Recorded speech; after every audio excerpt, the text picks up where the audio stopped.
Marlon West has been a tireless campaigner for years.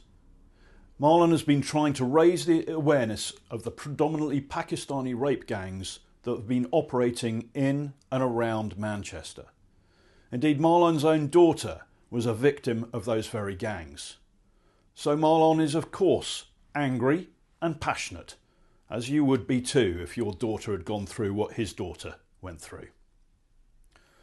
What's infuriated Marlon, and indeed should infuriate every single one of us, is the lack of interest, the participation in and the cover-up of the rape gangs by those whose job it is to keep the public safe. That's the police, local authorities, social workers, the NHS and so on. Now Marlon is a mental health nurse, and yesterday Marlon was suspended by the Nurses and Midwifery Council for his public statements and campaigning on the rape gangs, on his campaigns to expose the cover-ups and the failures of those in the authority, including public health organisations. The irony is quite mind-numbing. One of the organisations that is responsible for safeguarding women and girls is now trying to silence somebody who's trying to raise awareness of the danger. Marlon is Restore Britain's candidate in the by-election for Mayor of Greater Manchester as well.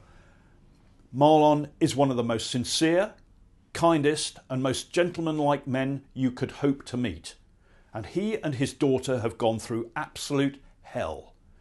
And they have both campaigned tirelessly for the safety of women and girls, for their justice, and to make those who failed them and other victims, accountable.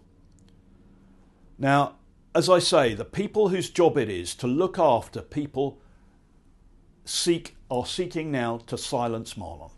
They're more interested in not offending people responsible for rape than they are in taking care of the people who need that care and who should be able to expect it. People like Marlon are the ones truly standing up and saying they will no longer accept what is happening. Now we back people like Marlon who lead with courage, lead the charge, or we must hang our heads in absolute abject shame. Manchester needs a mayor who knows, a man with the courage to take on the gangs, a man with the authority to do so, the man who keeps going despite the NMC suspending him for simply doing what is right to protect the people of Manchester.